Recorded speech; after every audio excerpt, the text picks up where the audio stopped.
Good morning, Mr. Chair and members of the committee. Thanks so much for taking up this bill. I really appreciate you taking testimony on the wrongful incarceration compensation bill, House Bill 4536. Here with me is Senator Steve Bida, who's really led this legislative effort on this legislation for many years now, and who has the Senate version of this bill. I also wanted to thank Representatives Hawrelak and Hovey-Wright for co-sponsoring this bipartisan bill, and you'll hear some great testimony today from the Innocence Project and the Innocence Clinic, as well as a number of exonerees who have been just working really, really hard on this. So I wanted to just take a minute to share why I support this issue and I'm so passionate about it.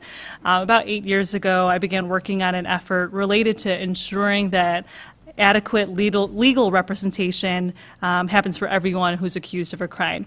And so while working for that coalition, I met a number of individuals who had been wrongfully incarcerated, and a few of them, like Ken Winnipko and Julie Baumer, are here with us today.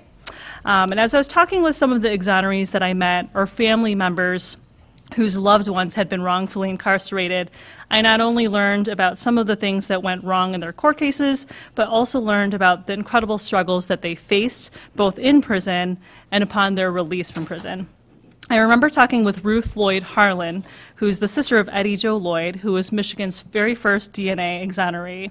He actually developed a very serious medical issue while serving 17 years in prison for a rape and murder he did not commit, and passed away just 2 years after his release. And so it brings the question up, what could we as a state have done better to serve Eddie Joe Lloyd? There have been 55 exonerations in Michigan since 1989, and 30 states and the federal government compensate the wrongfully convicted. This bill would allow an individual who is convicted and imprisoned for a crime he or she did not commit to receive damages for each year of wrongful incarceration. If an exoneree takes the compensation offered in this bill, they give up their right to legal action against the state in return for immediate financial assistance. I believe that it's our responsibility to make sure that we compensate those who have been wrongfully incarcerated.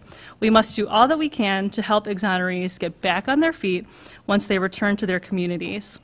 Whether it be housing, jobs, transportation, or medical or mental health care, there are significant costs that come along with adjusting back into society.